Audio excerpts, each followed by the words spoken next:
Hi everyone, Chris at VR Flight Sim here. Let's keep this preamble really short. We're going to look at a comparison between UltraWeather XP and SkyMaxx Pro. So we've got two weather plugins that are used in X-Plane 11, whether in 2D or VR.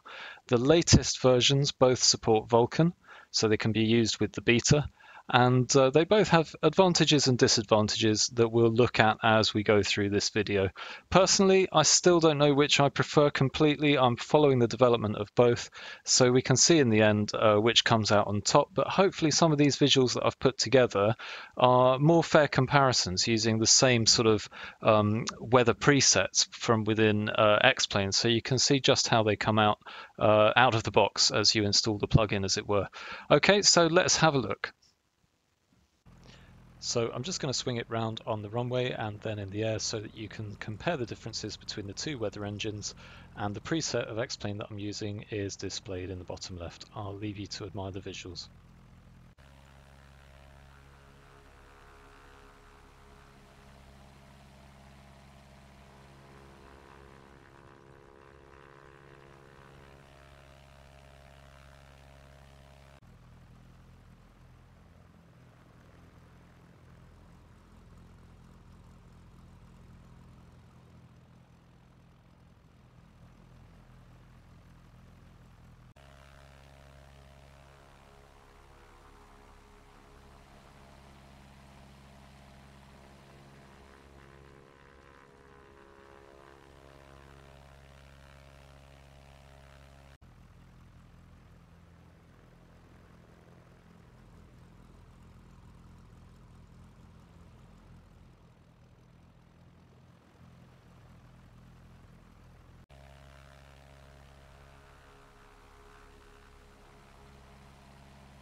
Okay, just a quick note that SkyMaxx Pro seems to have a problem with rendering the Stormy preset, and it only went away, this sort of stuttering only went away when I turned the storminess slider down in the weather customization menu, but of course then you lose the lightning and the proper sound effects, making it just an overcast day really.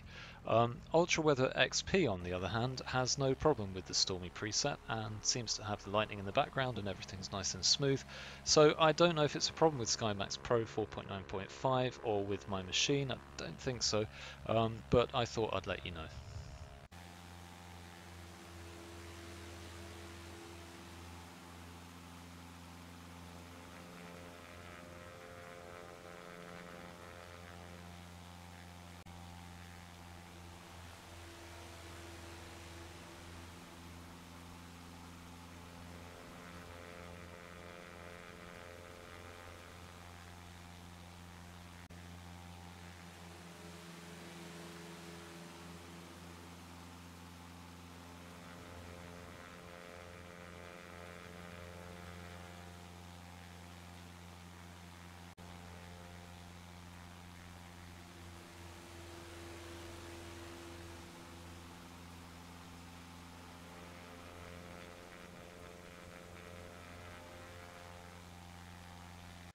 Right, so here's another issue. Here's SkyMaxxPro. We're flying through an overcast cloud system, and as you might expect, we've got fairly much zero visibility, and it's simply a bit of whiteout. If we look at Ultra Weather XP, on the other hand, it sort of put me into the middle of a clearing within the clouds. There's a sort of a ring that's rendering around me, and I understand other people have had this problem from reading the forums, but perhaps that will be fixed in time.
Okay, so here we're going to compare the look of the cloud systems in VR, and we're starting with SkyMaxxPro here. And as you can see, the clouds look pretty realistic. There's some nice lighting going on. All the clouds aren't the same color, which is quite helpful. You get sort of different cloud layers as you might do in real life. They're perhaps a little bit, sometimes a little bit samey looking, but generally when you're in VR, they're pretty good. There's a little bit of pop-in. Sometimes you just saw perhaps a bit happen on the left of the screen there, but generally that's quite rare actually. SkyMax Pro clouds are pretty solid in VR, and your head position doesn't seem to have a big effect on whether clouds pop in or fade in and that sort of thing, which can be quite a distracting problem and quite an immersion breaker in the VR space. Ultra Weather XP also looks fantastic when you're flying, but unfortunately it does still have a problem with popping in clouds and flickering on and off clouds when you're changing your head position. It's a lot better than it used to be, and for some people, there you go, you might have seen a bit just then, and for some people it's not so much of a problem. People will put up with it. It depends if you're flying GA or tube liners, of course. But for me, that's still something that, I'm sure the devs will work on. I'm sure they'll improve. It's not a total deal breaker. It's just it's more than in SkyMaxxPro. There's definitely more pop-in of clouds than in SkyMaxxPro with Ultra Weather XP, but still doing a fantastic rendition of clouds.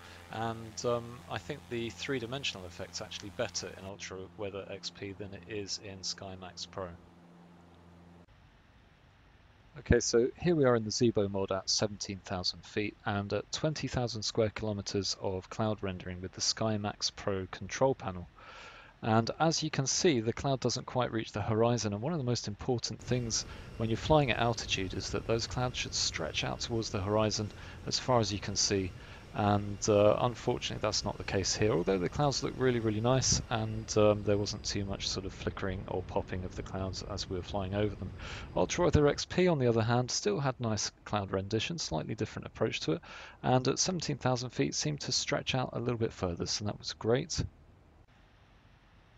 You are again in SkyMaxxPro, and this is 31,000 feet altitude with the rendering distance at 122,500, which is the max slider setting, and it did a much better job of rendering to the horizon then, but of course it affects the FPS. This is Ultra Weather XP, also at 31,000 feet in altitude, and the rendering was pretty wrong actually. It was stopping way before the horizon line, and as you can see, the cirrus clouds look a bit of a mess above us. So, you know, it may be that some setting changes could make it look a lot better. I wasn't really happy with the way it looked in VR either, unfortunately, but I'm sure something could be changed by tweaking those settings.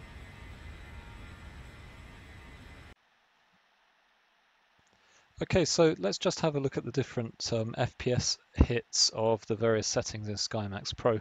We're rendering at the moment at about 20,000 square kilometers, and you can see that per frame, using this plugin admin menu, you can see that SkyMaxxPro is using a fair old chunk of the processing time per frame there. It's the orange part of that pie chart. So let's go back to the control panel here. And we're going to up that rendering distance right to the top again, to the top of that slider of the cloud rendering distance, and just have a look at the FPS hit in that plugin menu in a moment. But just giving it a bit of time to come in. When you change the rendering settings, the clouds actually just fade in gently, so you've got to get a bit of time to warm up. But look at that. Look at the amount per frame that SkyMaxxPro is now taking up, a much bigger chunk of the rendering time per frame there, and that's going to have an effect on FPS, which you can see if you use something like Avitab with the FPS counter on it, or VR Tools has got an FPS counter. So I've just brought Avitab up here, and I can see I'm still at 29 frames per second, but if we just have a look at what happens if I take that all the way down back to where we were, around 20, and in a moment we'll just give it that chance to for the clouds to render back in again. They kind of slowly fade in with SkyMaxxPro. And we'll go back to Avitab here. And the frames are sort of up near 45. So that went down to 28 FPS. So in SkyMaxxPro, as is historically, you still get a big hit if you want the clouds rendering further out. It's not so much of a problem for people with doing GA flying, because you don't need the clouds that far out. And as you saw earlier with the VR in the Zebo, you do need the rendering right up to the top to give a convincing sense of distance. Okay, so here we are in Ultra Weather XP's control panel. I had everything switched on, just the basic clouds that it starts out with. And you can see that according to the graph, it can't be accurate because it says we're not using any hit on our frames per second. But that plugin admin graph isn't always accurate. It depends on the plugin. Much better to look at the FPS actually. So we've got Avitab up here, and we've got Ultra Weather running. But if we just switch it off using the control panel there, you can see that the FPS is going up, but it'll do a little reload and then it'll drop back down a little bit. But just using the standard weather engine, it's still above where we were by a good sort of 10-15 points. We'll turn the weather engine back on again and it'll do a couple of reloads usually. Again, you can see the graph on the left isn't giving us any information, so it's not always good, that performance pie chart in the plugin admin. It depends on the plugin as to whether it's used properly. But we've got, I guess, roughly about sort of 50 FPS, something like that, in this scene with the Ultra Weather XP engine on. If you use a custom METAR, that's often more complex, so you'll probably get a bigger hit to your FPS as it'll be rendering different layers of clouds and more complex scenarios. Okay, so let's look at the pros and cons of SkyMaxxPro and Ultra Weather XP. First of all, with SkyMaxxPro, it has reliable cloud rendering. I found SkyMaxxPro just to feel more of a solid plugin, slightly more reliable, but perhaps in doing so that's at the cost of the kind of cutting edge effects that you might see in Ultra Weather XP. It has great automatic cloud and sky texture updating. You have to mess about with the texture browser in Ultra Weather XP, whereas with SkyMaxxPro you just hit apply and it does all the work for you, so I enjoyed that. It has, I think, more realistic horizon blending at high altitude, as I showed in the video, and special effects like crepuscular rays, those god rays coming through the clouds, and lens flare, which you can see in 2D as well as in VR. And these are just great little additions that make your videos and perhaps your flying experience feel a little bit more real. So SkyMaxxPro has some cons as well. First of all, there's a notable FPS hit if you want to render clouds far into the distance. Now, on the X-Aviation site, it says in there that they've measured it and there's actually no effect compared to default clouds. Well, I just really refute that. I think that the SkyMaxxPro rendering system does a fantastic job and I really love it, but there is definitely a notable FPS hit. And I'm not just talking about that plugin graph because that's not completely accurate. I'm just talking about measuring it with Avitab's FPS counter or just the built-in X-Plane FPS counter. You will see as you increase the render distance, the FPS comes down, and it's as simple as that. You'll have to choose for yourself what rendering distance you're happy with, or you'll have to have a really souped up PC to cope with what you want. So there's also no water texture replacement or controls. I just put that in because Ultra Weather XP does include that. And occasionally there are problems with VR rendering. I haven't quite worked it out, but there's something to do with the way that clouds are rendering in each eye. Occasionally you get that uncomfortable feeling that you're not quite focusing in the 3D space correctly. Some people have described it as if clouds are coming to the cockpit, but actually what it is that the left and right eye aren't coordinating correctly to create a three-dimensional impression. It's not all the time, important to mention, but you will notice sometimes that you'll look out the window and there's a kind of defocused or asynchronous look to the 3D effect. It's not enough to be a deal breaker at all. It's only occasional, but it is there. There's also that possible issue with the storminess slider that we looked at, the stuttering, but that might be something they can fix. And just did I mention the FPS hit? This really is an important thing to consider because I think probably unless you're happy with flying GA and a sort of fairly short range of clouds, if you put that cloud range up, it will rag your FPS, and medium to lower end machines will struggle with that, so worth mentioning twice. Okay, so on to Ultra Weather XP. Some pros: it has dynamic lighting and sky coloring. So actually, as you pierce through that cloud layer, the sun hits the top of the clouds and it goes bright white. Looks fantastic. They've put some real great thought into how to give you a good experience while you're flying there. There's not too much of a hit on FPS either. I do think there is a hit, and the more things you switch on in Ultra Weather XP, as in any other plugin, it's going to take some rendering time and it's going to take some processing time, but it does seem to be a little more efficient and a little more lean than its counterpart SkyMaxxPro. There's also quite a lot of controls over different settings that seem not to be available in SkyMaxxPro. Things to do with dynamic lighting and Rayleigh scattering and those sort of things that you can switch on and off. And things to do with whether you're using weather injection or not is all built into the plugin, whereas you have to get the real weather connector to get those sort of options, although I've successfully used ActiveSky XP with SkyMaxxPro as well. And I'd say Ultra Weather XP overall, while I was flying, certainly in GA, I think I'm getting more of a wow factor, if I'm honest. I do think that there's just sometimes you'll look out of the window, look at the clouds that are being rendered and think, yeah, this has really done something that is going up a level. So you can get fantastically dramatic cloud scenes with Ultra Weather XP. But as you saw from some of the stuff in the commercial flight that we did earlier, there's also times where it just doesn't look right. And I guess, you know, that's with any of these things. There's going to be ups and downs to the different cloud sets that are loaded. Okay, so finally, the negative aspects to do with Ultra Weather XP. It's still suffering with cloud pop-in. It's definitely better than previous iterations, and with the pseudo-volumetric cloud that they are bringing forward in 2.6.1, it definitely gives you a better effect. However, in VR, the slightly immersion-breaking cloud flicker and pop-in is still happening. The cloud ring issues persisting on occasion as well, where you find yourself in that clear air within the cloud layer, although it's not all the time. And reloading of cloud textures isn't automatic.